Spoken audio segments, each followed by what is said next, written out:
Alright, so today I want to compare the difference between the fire ball python and the sulfur ball python. Both genes are in the black-eyed leucistic complex and they're extremely similar. As a matter of fact, some people think that the fire is exactly the same as the sulfur, although I have seen subtle differences between the two genes, especially in the super form. And if you're brand new into ball pythons, the number of genes can be kind of overwhelming. There's actually over 200 genes in ball pythons, and what you may not realize is there's quite a few genes that are really similar. So if you get a handle on one of them, you pretty much can bet that you have a handle on the other one that is extremely similar. For example, you actually have the butter and the lesser. They're in the blue-eyed leucistic complex, extremely similar genes. You also have the coral glow and the banana. They're the only two genes in all of ball pythons that are sex-linked, and the only two genes that develop freckles as they age and mature. And then you also have the acid, the static, and the confusion, three genes that are extremely similar to the difference between the fire and the sulfur. So today I want to jump over the internet and I want to show you a little bit more detail on the differences between the fire and the sulfur ball python genes. Alright, so I'm going to jump over here at morphmarket.com and I want to start with this snake right here. This is a fire, and the fire is a codominant gene. If you actually have two copies of the fire, the super fire is an all-white snake with black eyes. That's why they consider it to be in the black-eyed leucistic complex. And generally, the fire is one of the more common genes. Usually when you mix the fire in with other combinations, it'll actually lighten and clean up a lot of the colors in your ball python. So if you actually look at the colors on this one, if you actually compare this to a normal, a lot of your normals have more of a goldish color, and the fire actually kind of lightens it to where it turns it almost into this creamy color. Although I have seen some that are a little bit more orange. I've actually seen some that are quite a bit more yellow. It can be pretty variable from one fire to another. And here is the sulfur. So the sulfur is extremely similar to the fire. As a matter of fact, if you put the sulfur right next to the fire, a lot of people can't tell the difference between the sulfur and the fire. And there's also other genes that are extremely similar. There's also the vanilla and the disco that look pretty much exactly the same. As a matter of fact, if you actually lined up a fire, a sulfur, a vanilla, and a disco, you'd probably be hard pressed to figure out which one's which. They'd all pretty much look exactly the same. So take a look at this. You can actually make the super fire with two copies of the fire gene. And this is kind of where I think there's a difference between the fire and the sulfur. It seems like a lot of your super fires will have a lot more white on the top of the snake. As a matter of fact, every now and then in the super fires, you see just a little bit of yellow. And it seems like with the super fires, the yellow in the black-eyed leucistic, a lot of times it's really reduced and it's a lot more faded out than you'd see in a lot of your super sulfurs. So take a look at this. I wanted to show you kind of the extreme version of a super sulfur. This is kind of the craziest one I've ever seen. It's a black-eyed leucistic, an all-white snake with black eyes, but it actually has all this yellow coming in on the top of the black-eyed leucistic. Kind of crazy. And it seems like if you actually come over here and look at all the super sulfurs compared to all the super fires, more of the super sulfurs tend to have a lot more yellow coming down the back of the snake. It seems like a lot of the super fires will be mostly white or just have a little bit of yellow, and that yellow tends to be faded out a little bit more. So if you're actually mixing the sulfur or the fire into combinations, a lot of times you can't tell the difference between them until you actually look at the super forms. And it seems like you can really see a dramatic difference in the super forms between the fire and the sulfur. So take a look at this. Here's another super fire. This is one of the more extreme examples that I've actually found. So you can actually find some super fires with quite a bit of yellow. And I'd say this is probably one of the more extreme cases of the super fire. And in this one you can see it's not really as bright as you'd see in the super sulfurs, and it's not really as much as you'd see in most of the extreme cases of the super sulfur, although I think there is quite a bit of overlap. As a matter of fact, I've actually seen some super fires fires that look like some super sulfurs, almost exactly the same in some cases. So I think there's a fine line between the two. It's kind of like the difference between the butter and the lesser. It seems like some butters can be a lot brighter than the lessers. Some lessers can be a little bit darker than the butters, but sometimes you actually see exactly the same appearance between the butters and the lessers. Really similar, really close, but I think they are two different genes, the fire and the sulfur. So take a look at this. You can actually make a fire sulfur and breed them together. So this is one copy of the fire and one copy of the sulfur. And this is where, I don't know, some people are like diehard as far as keeping the lines separate and not intermingling the different lines, especially between, like, for example, the butter and the lesser. And kind of the problem here is if you actually took the fire sulfur and you bred it to something else, half the offspring would come out as fire, half would come out as sulfur, and you wouldn't know which ones were which. So if you actually took this snake and bred it to something else, pretty much what you'd have to do is you'd have to say all the offsprings were either fire or sulfur. So a lot of people will actually list fire/sulfur. It has one or the other gene, and you really can't tell the difference between the two. This is kind of where the lines get a little bit blurred. I've actually seen a lot of people do this with the butters and the lessers, kind of mixing the different lines together. It gets kind of confusing when you mix them together like that.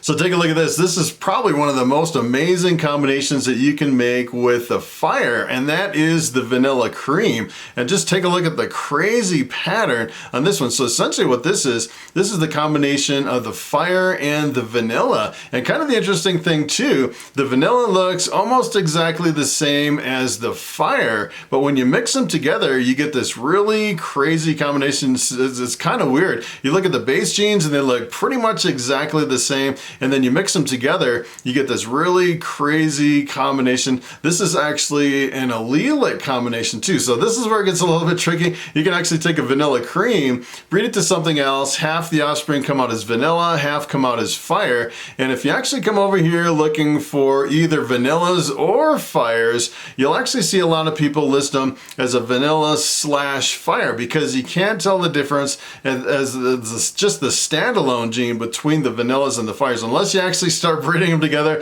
let me tell you, the vanillas are completely different than the fires, especially in the super forms, where the fire is completely white and the vanilla is not a white snake. It's kind of interesting. They consider the vanilla to be in the black-eyed leucistic complex, even though it doesn't form a white snake in the super form. It's because it's allelic with fire, and that's why they consider it to be in the black-eyed leucistic complex. And essentially you can make exactly the same thing with substituting fire with sulfur. So take a look at this. You can make a sulfur cream instead of a vanilla cream, which pretty much looks exactly the same. You'll see in some cases the colors are a little bit different in certain versions of the sulfur creams or the vanilla creams, but they pretty much act almost exactly the same when you mix them in with other genes like vanilla.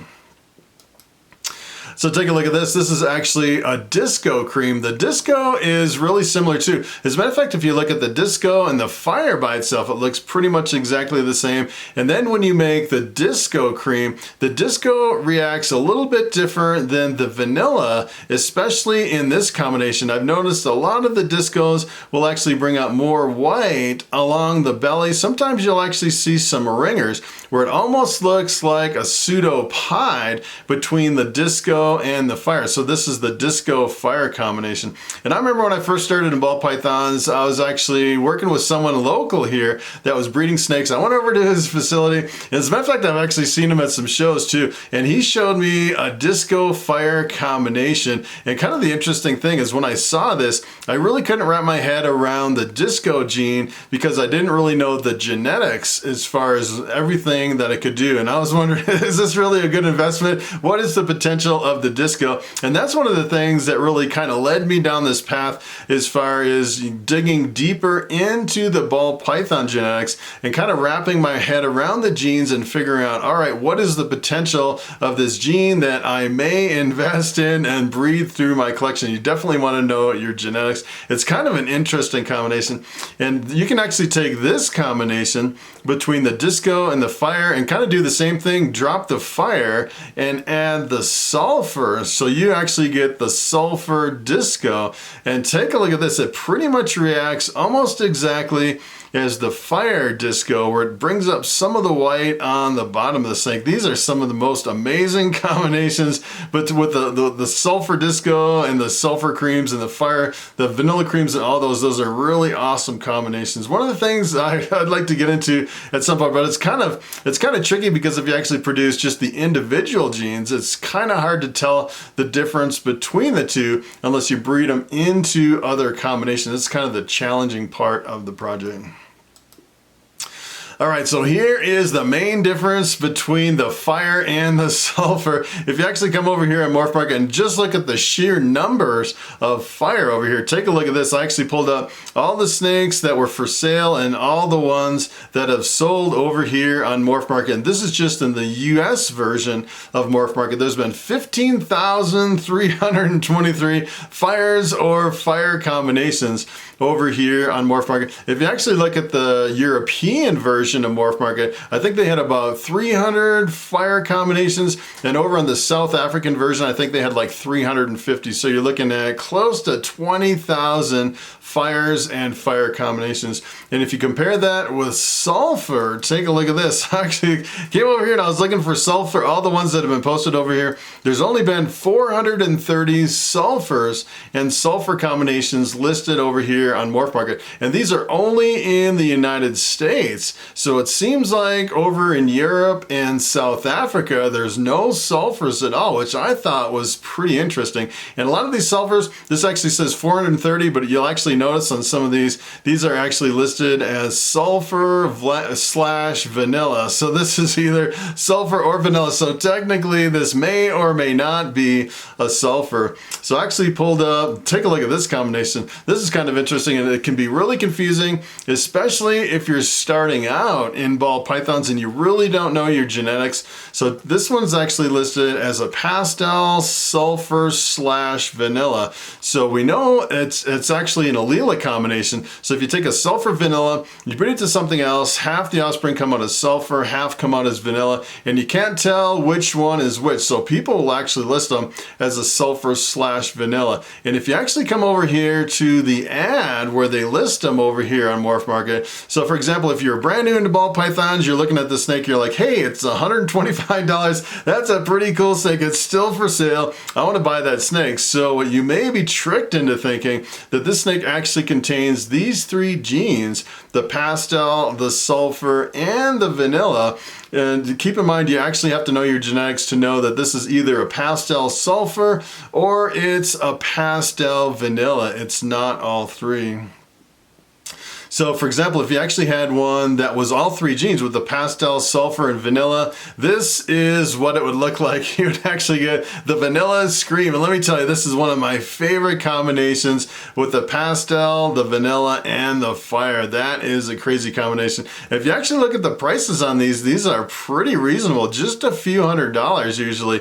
And you can make some really amazing combinations with the combination of these three genes. So if you actually take the vanilla cream is the vanilla and the fire, and then when you add the pastel, it changes the cream into a scream, and you get the vanilla scream with the addition of the pastel. It just really makes the snake really pop. And pretty much one of my favorite combinations with the vanilla scream, I actually found one over here that is the addition of leopard. So take a look at this. When you start adding other genes to the vanilla scream or the sulfur scream, you can actually make some really crazy combinations like this. And usually they're not really that expensive. This one's a little bit more because it's a 4-gene combination, $1,300. So it's you know, once you start getting up in the 4 or 5 gene combinations, they're a little bit harder to reproduce. So if you actually took this and bred it to something else, it's pretty slim odds to reproduce it. But let me tell you, these are some of my favorite combinations. All right, so it is time for the question of the day. And Matthew Lovelace asks, what would you recommend breeding to my vanilla, pastel, inchy, het clown ball python? And that is a very good question. So keep in mind, you actually have two genes, the vanilla and the pastel. You're only one gene away from making vanilla screams with the addition of fire. So I would choose something that at least has fire so you can make some vanilla screams, and you actually have het clown. So what I would actually do is I would take either a fire clown or a fire het clown and breed it to that, and potentially you can actually make a vanilla scream clown. And if you actually go over to Morph Market and look at some of the prices on the vanilla cream clowns or the vanilla scream clowns, they are absolutely astronomical. They're selling for thousands and thousands of dollars, which is kind of crazy. It's a really high-end project. And probably what I would do is I would go with the het clown and the fire, and I'd also add other genes that work really well with clown. For example, you can actually do something like a leopard, spot nose, fire, het clown, and what you would actually end up with is you'd end up with the combination of the spot nose and the leopard and the clown is actually a Batman. So if you hit all the genes all together, you'd actually end up with a vanilla scream inchy Batman clown, which would be pretty astronomical if you get it all those genes. It would probably be a world's first, and it would be a really expensive combination. So that is pretty much it. Thanks for watching, and I'll see you in the next video.